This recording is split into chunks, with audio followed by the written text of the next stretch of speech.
everyone.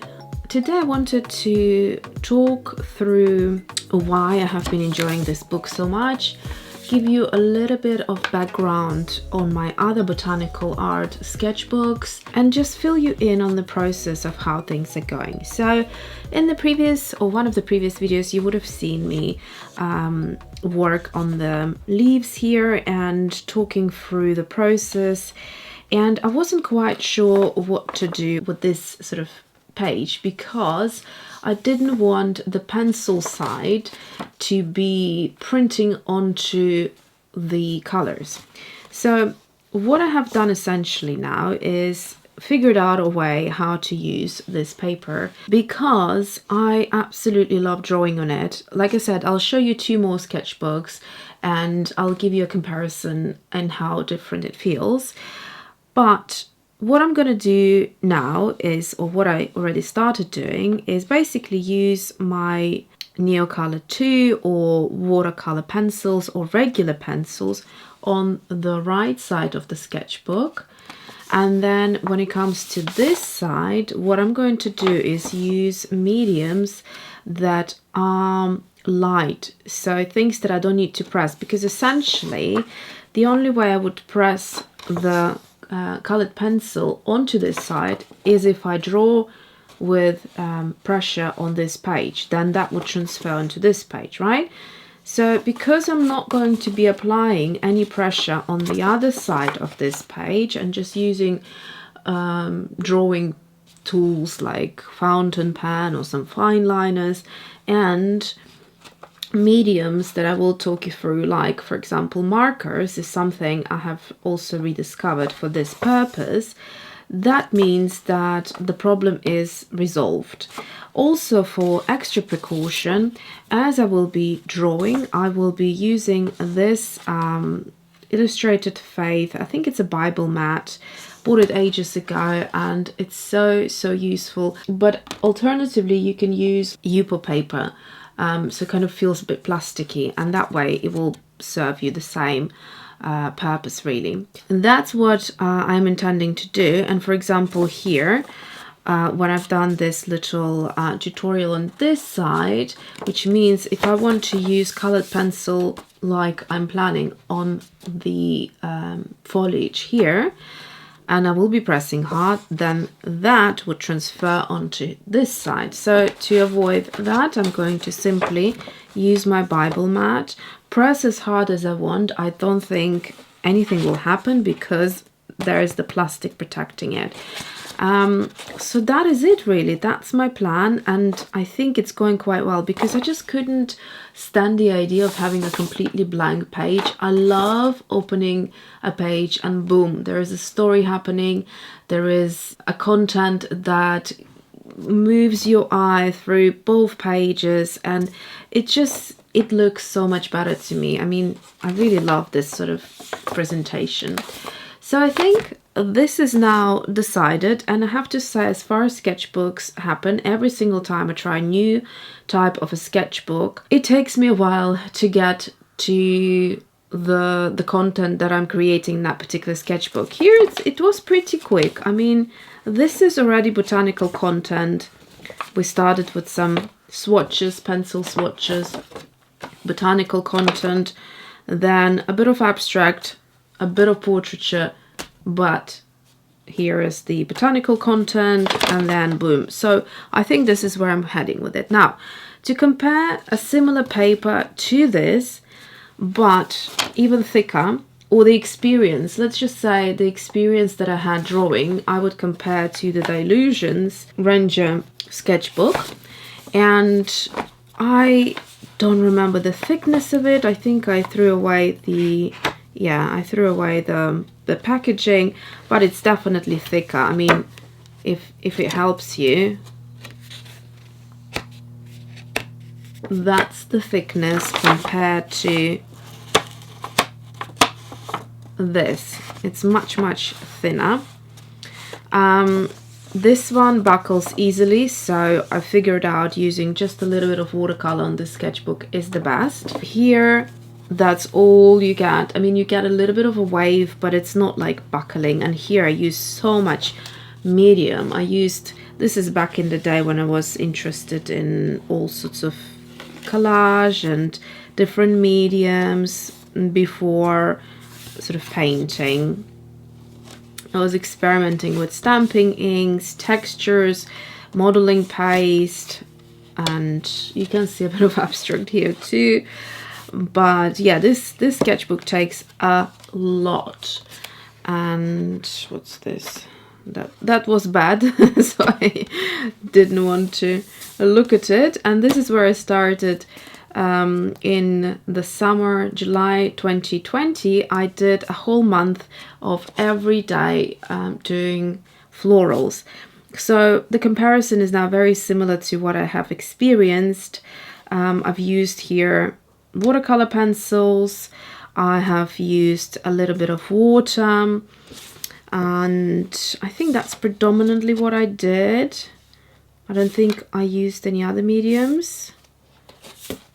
So some of those, there's a video for, I think, for every and each of them. So if you wanted to have a look, I think it might be under the watercolor series playgroup, or playlist rather. While I'm at it, I'm just gonna flip through the entire month.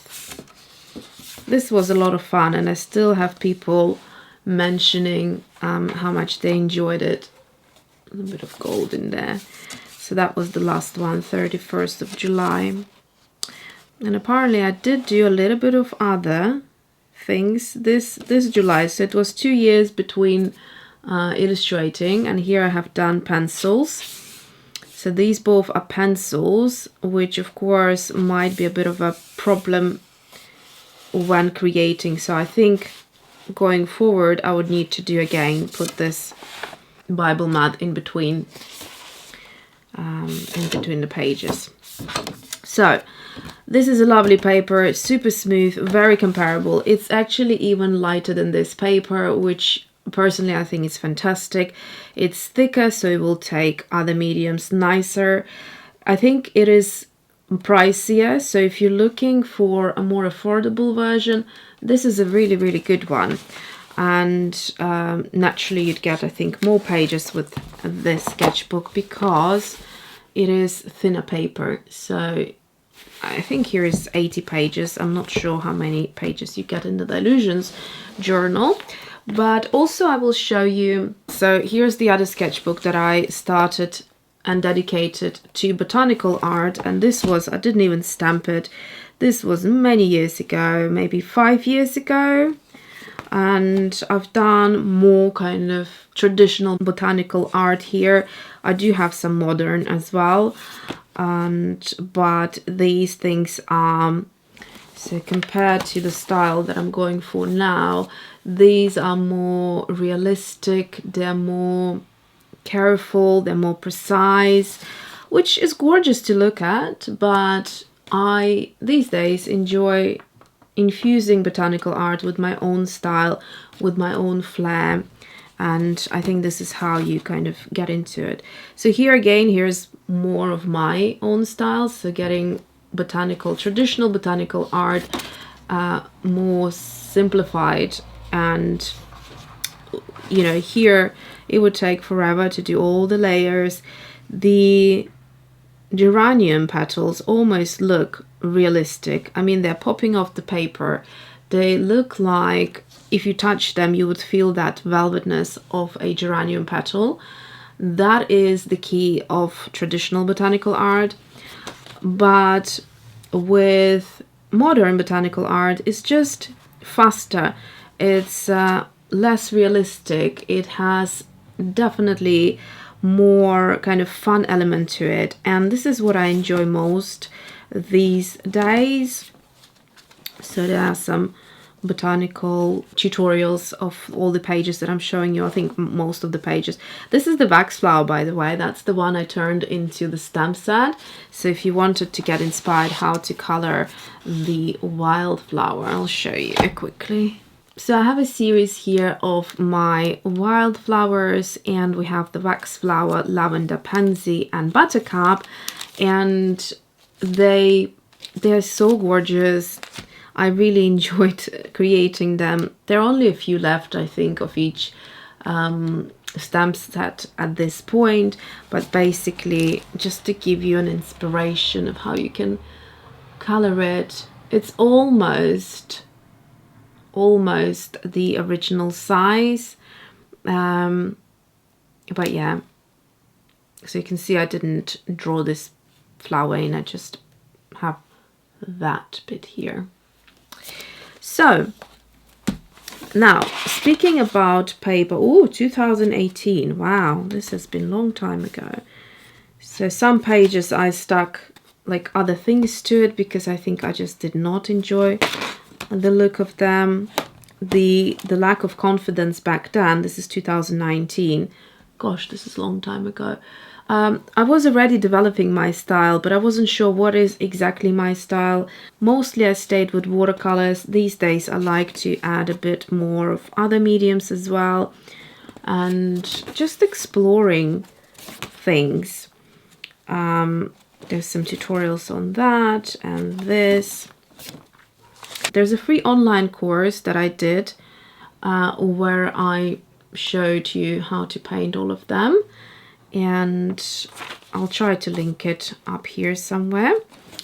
And that is it. So my last entry was in 2021, September 21. Okay, so as you can see, not much left. All we have info here. So yeah, this is 270 GSM, premium sketchbook, beta series, mixed media, and extra heavyweight. It's white, and you have, this is the Stillman and Burn sketchbooks. So it just feels different to this paper. I don't quite remember if I've done pencils on here. Well, I did a little bit. So here you go. The pencil just ends up having a little bit of texture. You can really see it's a pencil. It's not as smoothly laid, which I prefer.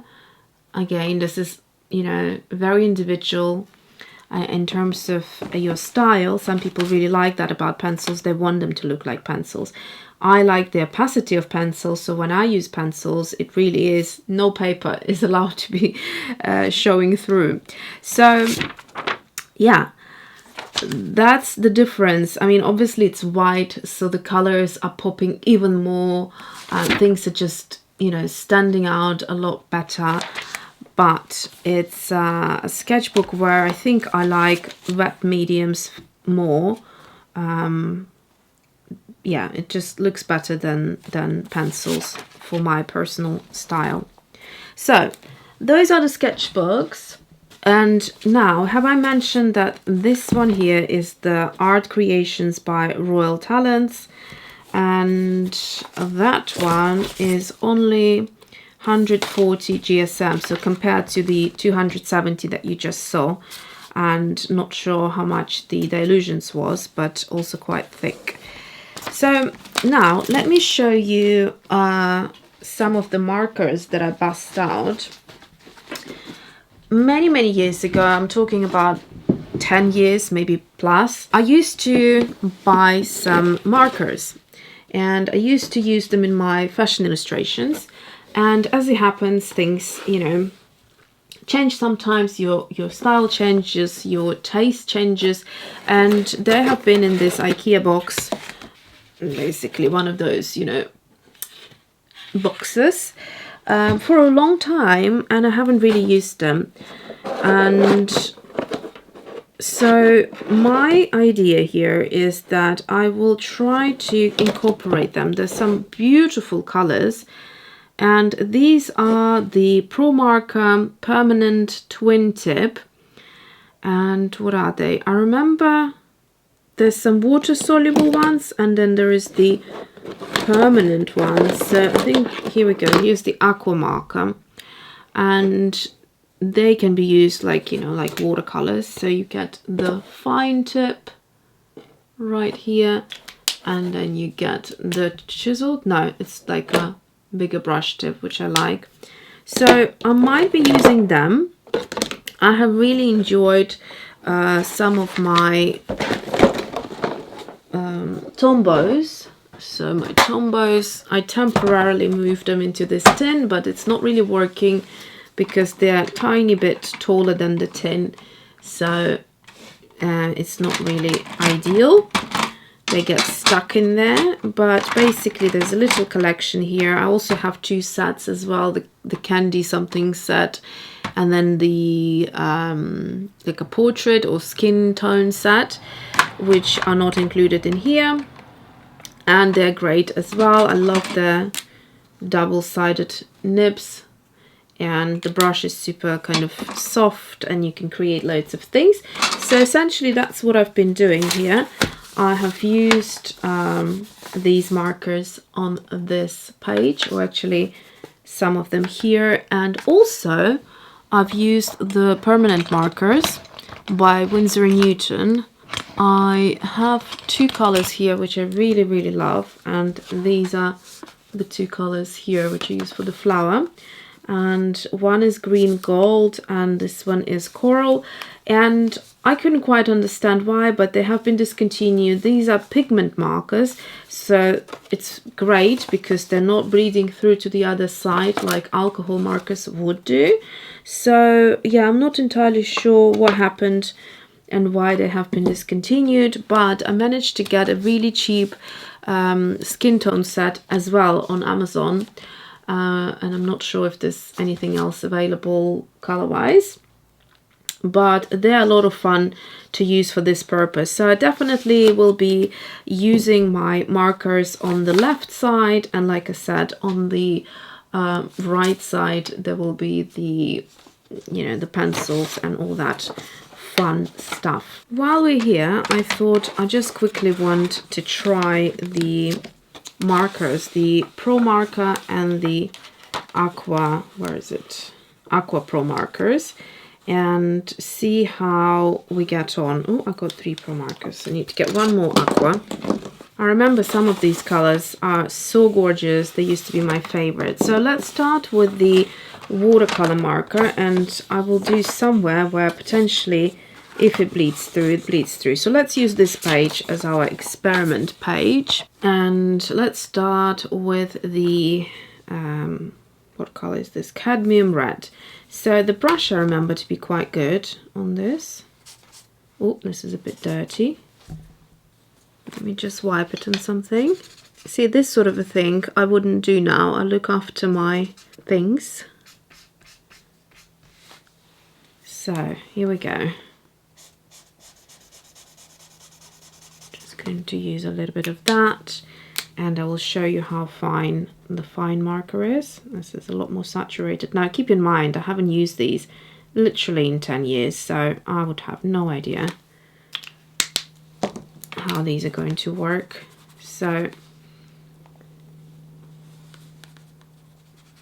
here we go. So this color obviously is very, very faint, and the color is supposed to be a lot more saturated. So that's that. They have been stored horizontally, but I don't know if I maybe would pull out the nib and add some darkness. I think it's slowly getting there. So these are water soluble, and they don't bleed through. That's the good news. Let's try another color here. So we have sap green. Again, we'll try this side.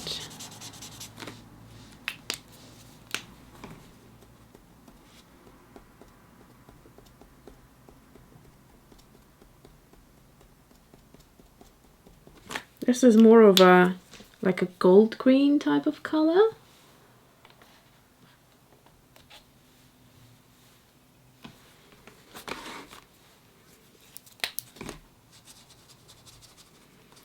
So the pigment moves,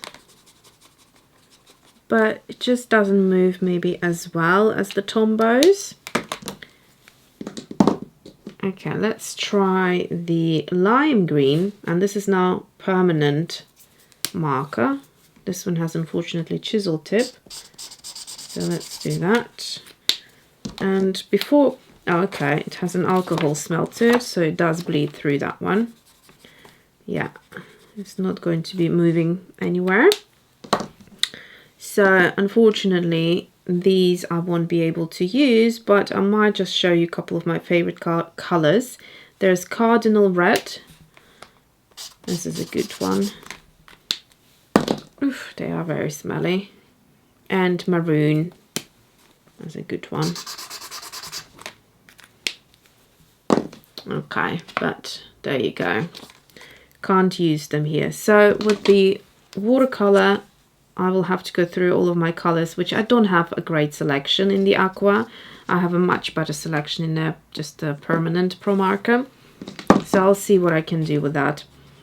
Yeah, but it's a shame. These are bleeding through, but obviously alcohol markers would do.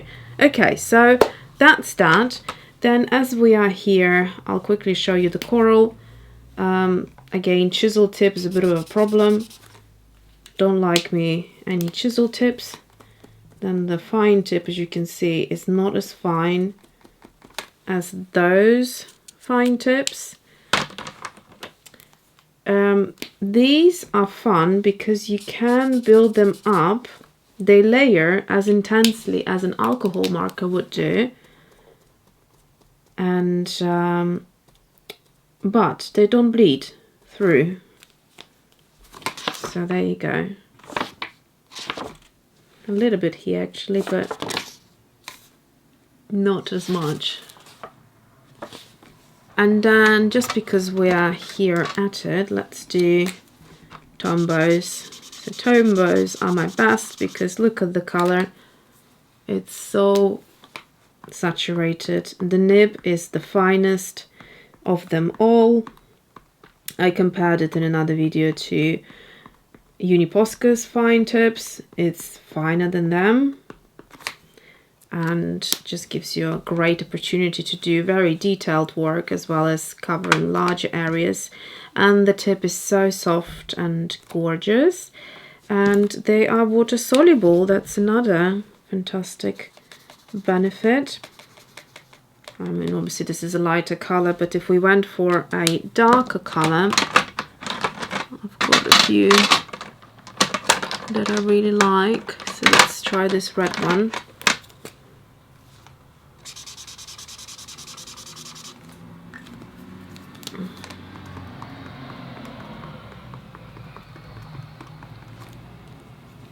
So this one, oh, don't want water here.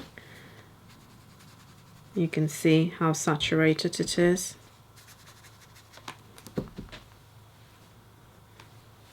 Tombos are definitely my favorite water-soluble markers. They're easy to work with, fabulous colors, just gorgeous, and no bleeding through whatsoever.